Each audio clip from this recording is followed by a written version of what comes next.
schools nationwide.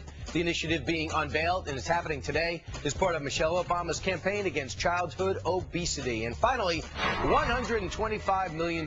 That's how much the latest Harry Potter flick brought in to the box office this weekend. Harry Potter and the Deathly Hallows, Part 1, enjoying the biggest debut in franchise history. It lasts 37 straight hours. It's long.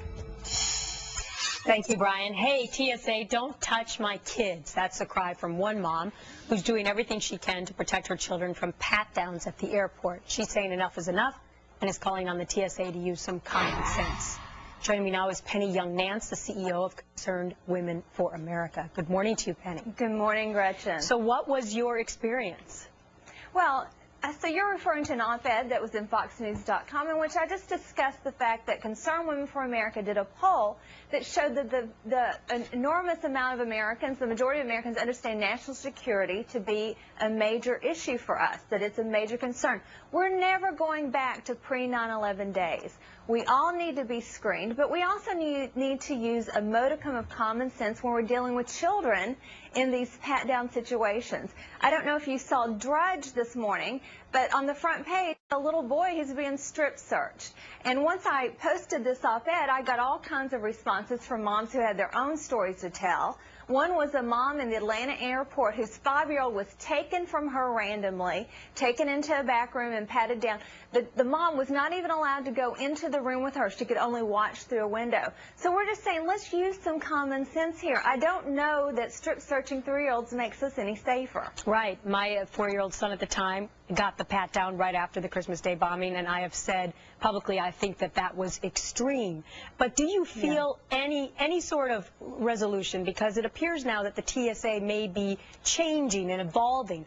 The latest report now is that children under 12 will not receive these kinds of extreme pat-downs. Well, how do you know they're 12? I have a 13-year-old daughter who frankly looks 16, not because of the way she dresses, just because of how old she looks.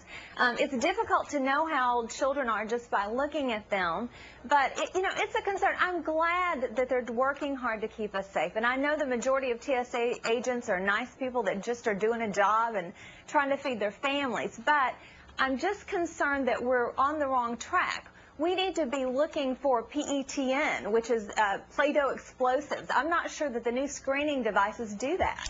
Let's take a look at this statement from John Pistol. He's the TSA administrator. Clearly, it's intrusive, meaning the pat-downs. It's not comfortable. It really comes down to what is that balance between privacy and security. So, Penny, I mean, do you fault the TSA for trying to keep us safe?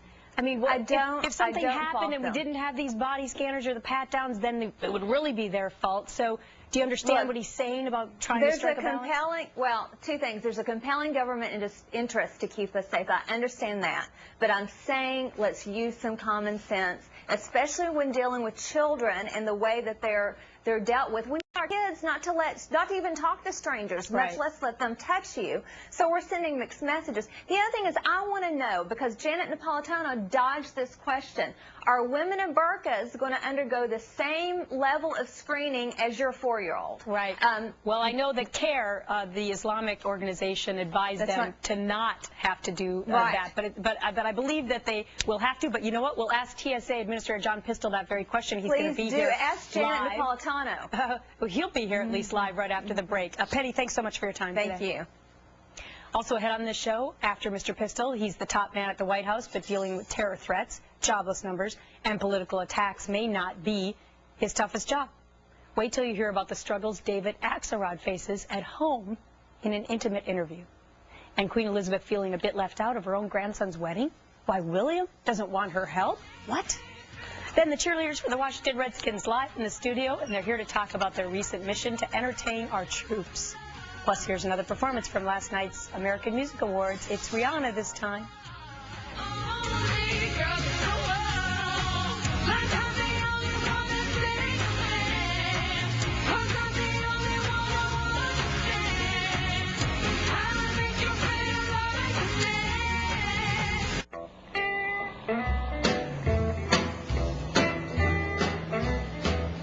You're at the age where you don't get thrown by curveballs. This is the age of knowing how to get things done. So why would you let something like erectile dysfunction get in your way?